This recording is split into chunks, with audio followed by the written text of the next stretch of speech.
example ng kanilang mga SBR dito. Early bird na SBR. Ganda ang mga bossing. Tornado hatch ng Sissin Farm mga bossing.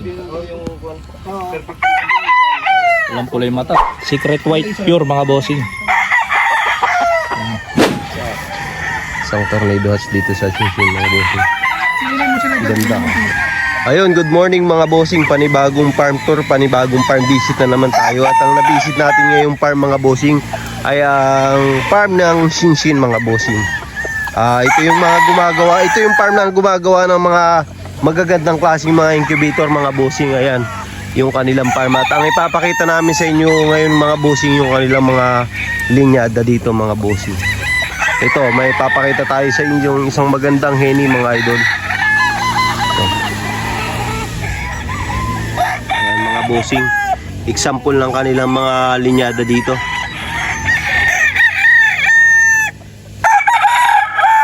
Ayan mga bossing, isa sa kanilang mga milkshakes dito sa kanilang farm.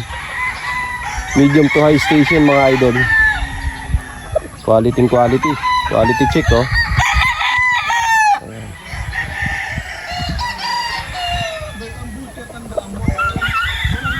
So ayun mga idol, ang nakikita natin ngayon isa sa kanilang mga tornado hatch dito sa kanilang farm ng Sissin. Ayan mga bossing. Ayan. Gandang manok mga bossing. Ayan, pulang-pula ang mukha, pulang-pula pati ang mata. Kaya maganda ang pedigree nito mga bossing. Ito mga bossing, panibagong tornado hatch po yung ating hawak ngayon. Medium station lang to mga boss, pero maganda ang hipo. Ayan, tornado hatch.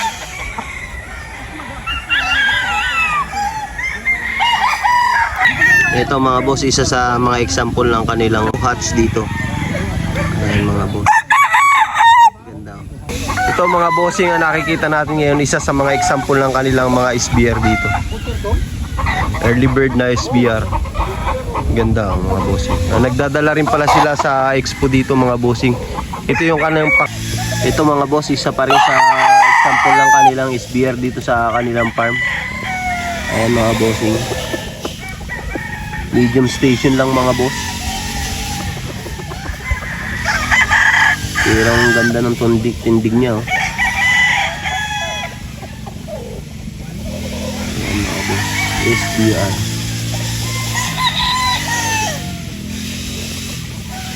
Nasa almost 2 hectare din pala yung kanilang farm dito mga bossing. Bali meron tayong Duke Halsey Lemon mga boss from Sissin. Quality check mga boss oh. Duke Halsey Lemon.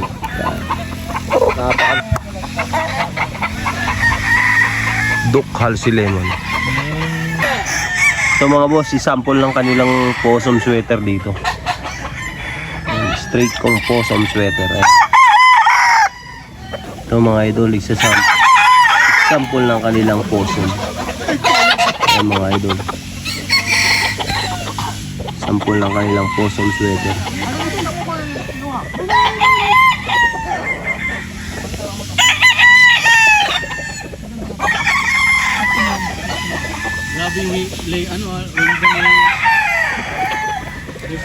Yan mga boss, isa sa example ng kanilang mga hatch dito.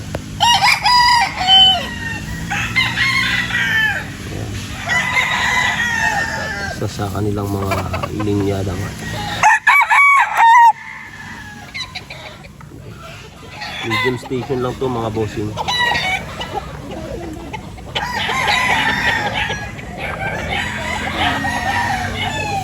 Ito mga idol, ang nakikita natin ngayon, isa sa kanilang mga SBR dito. Ayan mga bossing, isa sa kanilang mga materialis yan. Bali kaya lang ganyan, kaya dry na yung balahibo kasi malapit na silang maglugon. Ayan mga idol, SBR. Ay sus. So ito mga bossing, isa sa kanilang breeding materials ng lemon dito. Lemon ano ito idol? Lemon ng pure lemon. Isang straight lemon na kanilang breeding materials. Ganda mga bossing. Lemon. So ayun mga bossing, isa sa mga linyada nila dito, ang kanilang henny na gray. Ayan mga idol. So may mga offspring daw to mga bossing. Pwede kayo mag-message sa kanila para sa mga karagdagan detalye. Ayan mga idol. So ayan mga bossing, ito isa sa kanilang mga SBR dito sa kanilang farm.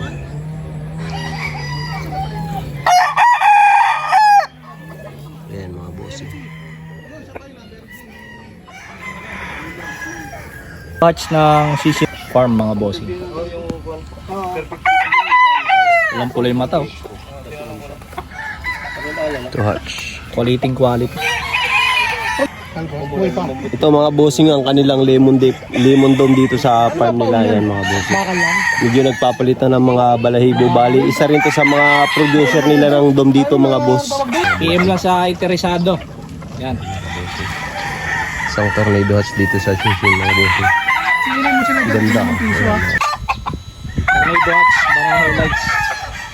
Yan, kung interesado kayo mga bossing, PM nyo lang yung page na ilalagay natin sa video.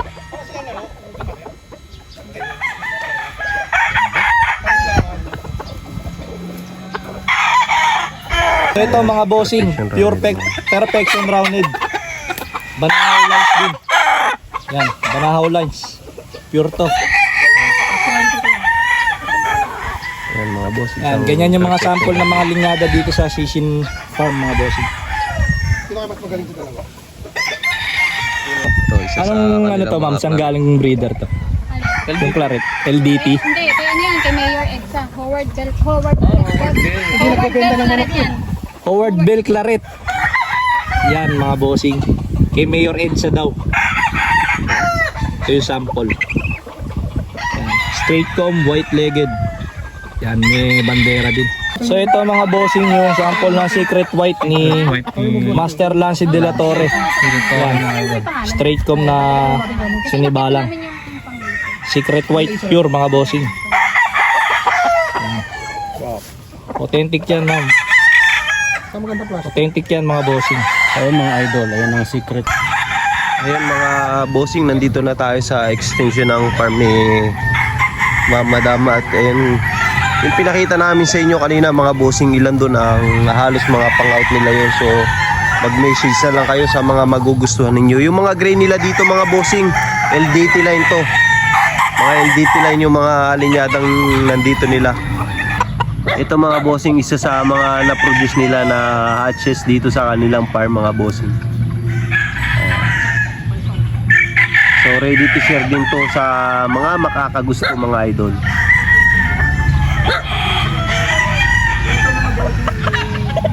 So ayan mga boss, ang nakikita natin ngayon ng isa sa mga producer nila ng gray dito sa kanilang farm, ang LDT line mga bossing, ang most expensive gray from Master Lance de la Torre. Ayan mga idol. Nakita rin natin ang kanilang napakamahal na green mga idol. Puging-pugi eh. Ayan mga bossing, ipapakita namin sa inyo yung kanilang mga flying pin dito. Ganito mga idol yung kanilang mga flying pin nila dito. So ayan. Yung kuha na yan mga bossing, yung nakikita nyo sa labas na yan, suporta yan para hindi masyadong direktusan yung kanilang mga alaga. So ayan. Mga bossing, hanggang dun.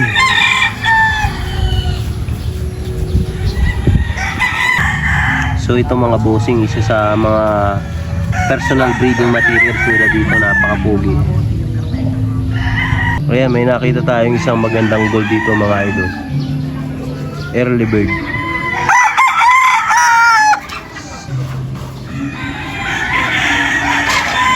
So ayan mga bossing, ang presyohan pala nila dito is 5K kapag ka mga local breeder yung mga nabilihan nila, at kapag ka naman yung mga 6K ang out nila ng kanilang mga 6 months to 9 months mga bossing. Release ng Shinshin mga bossing, ang kanilang most expensive gray. Ayan mga idol. So markings ito right now. Ayan, kakaiba ang pagka-gray nito kasi left out, right out. ayan mga bossing, most expensive breed. Ito mga boss, isa sa kanilang producer ng mga gal, isang straight comb na gal.